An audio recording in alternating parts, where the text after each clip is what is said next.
Once upon a time, during World War II, four siblings, Peter, Susan, Edmund, and Lucy Pevensey, were evacuated from London to escape the bombings. They were sent to the countryside to live with an old professor in his large, mysterious house. The house was filled with empty rooms, dusty corners, and endless spaces for the children to explore. One rainy day during a game of hide-and-seek, Lucy, the youngest sibling, stumbled upon a wardrobe in a spare room. When she stepped inside to hide, she discovered that the wardrobe wasn't an ordinary piece of furniture, but a portal to a magical land called Narnia. Lucy found herself in a wintry forest where snow covered the ground and the trees sparkled under the cold sky. As she walked deeper into the forest, Lucy met a faun named Mr. Tumnus, who invited her to his home for tea. Mr. Tumnus told Lucy that Narnia was under the rule of the White Witch, who had cast a spell making it always winter, but never Christmas. Mr. Tumnus was kind, but he explained that the White Witch had ordered all Narnians to capture any humans they encountered. He was supposed to turn Lucy in, but he couldn't bring himself to do it. Instead, Mr. Tumnus helped Lucy return to the wardrobe, and she found herself back in the professor's house. Lucy excitedly told her siblings about Narnia, but they didn't believe her. They checked the wardrobe only to find it an ordinary piece of furniture with no magical world inside. Over the next few days, Lucy's brothers and sister teased her about her imaginary world. However, not long after, Edmund, Lucy's mischievous older brother, secretly followed her into the wardrobe and discovered Narnia for himself. In Narnia, Edmund didn't meet Mr. Tumnus. Instead, he encountered the White Witch herself. She appeared beautiful and regal, riding in a sleigh with reindeer pulling her through the snowy woods. Pretending to be kind, the White Witch invited Edmund into her sleigh and offered him enchanted Turkish delight, a sweet that made him crave more. The witch promised Edmund that if he brought his siblings to her, she would make him a prince and give him all the Turkish delight he could ever want. Eager to become important and special, Edmund agreed to her plan. When Edmund left the White Witch, he found Lucy, who was delighted to see him in Narnia. Lucy told Edmund all about Mr. Tumnus and the White Witch's cruel reign. Together, they returned to the wardrobe. Lucy was hopeful that Edmund would now confirm the existence of Narnia to their siblings, but Edmund lied and said they had been playing. This crushed Lucy, and Peter and Susan continued to doubt her. Soon after, all four siblings entered the wardrobe while trying to hide from the housekeeper. To their amazement, they found themselves in Narnia.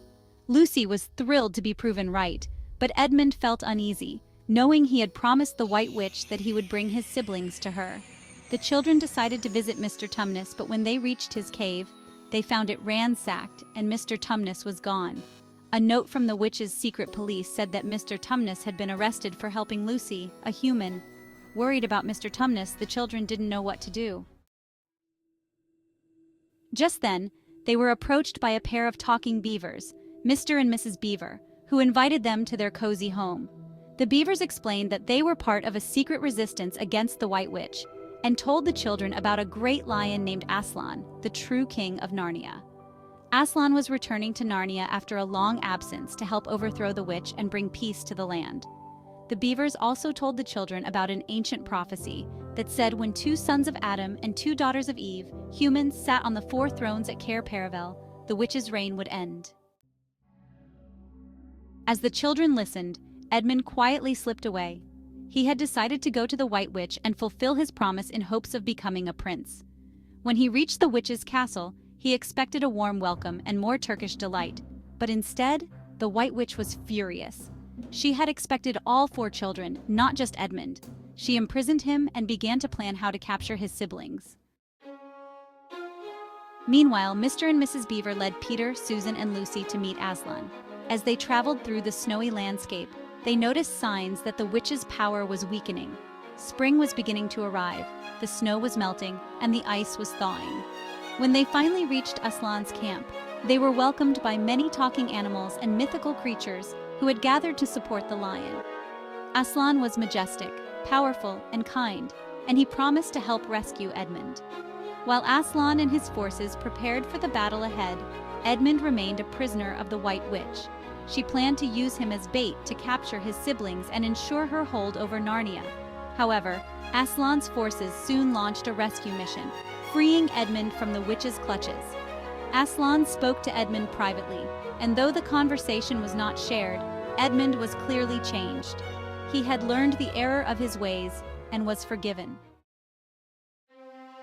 Soon after, the White Witch arrived at Aslan's camp, invoking the ancient laws of Narnia. She demanded that Edmund be handed over to her as a traitor, claiming that all traitors belonged to her. Aslan agreed to meet with the witch in private, and after their discussion, the witch seemed satisfied and left.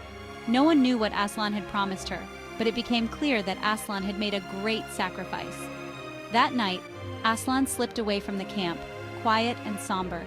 Lucy and Susan, sensing something was wrong, followed him into the woods. They watched from a distance as Aslan walked alone to the stone table, where the White Witch and her followers were waiting. The witch had tricked Aslan into sacrificing himself in Edmund's place. She tied him up, mocked him, and ultimately killed him on the stone table, leaving Lucy and Susan heartbroken. As dawn broke, something miraculous happened.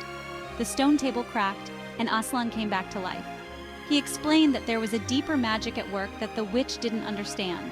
If an innocent being willingly sacrificed themselves for a traitor, they would be resurrected. Filled with new hope, Aslan took Lucy and Susan with him to free the creatures the witch had turned to stone in her castle, including Mr. Tumnus. Meanwhile, Peter, Edmund, and the rest of Aslan's army were engaged in a great battle against the White Witch's forces. The battle was fierce, and many brave creatures fought to free Narnia from the witch's grip.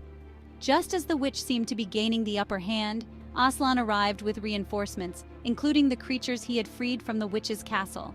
Aslan himself confronted the White Witch and defeated her, bringing an end to her cruel reign.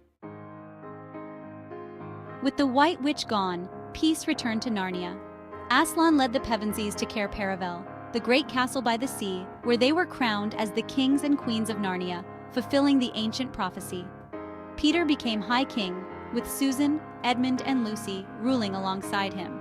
Under their rule, Narnia flourished, and they brought justice, peace, and happiness to the land. The children ruled Narnia for many years, growing into wise and strong leaders. However, one day, while on a hunt, they came across a familiar lamppost in the woods. They realized they were back at the very spot where Lucy had first entered Narnia through the wardrobe. Curiosity led them to retrace their steps, and as they stepped through the wardrobe, they found themselves back in the professor's house, as children once again. No time had passed in the real world, and their adventure in Narnia seemed like a distant dream. The Pevensies told the professor about their time in Narnia, but he wasn't surprised. He told them that they might return to Narnia someday, but it would happen when they least expected it. And so, the Pevensies returned to their normal lives, but the memories of their adventure in Narnia stayed with them forever. Like and subscribe to Bedtime Stories in 10 minutes.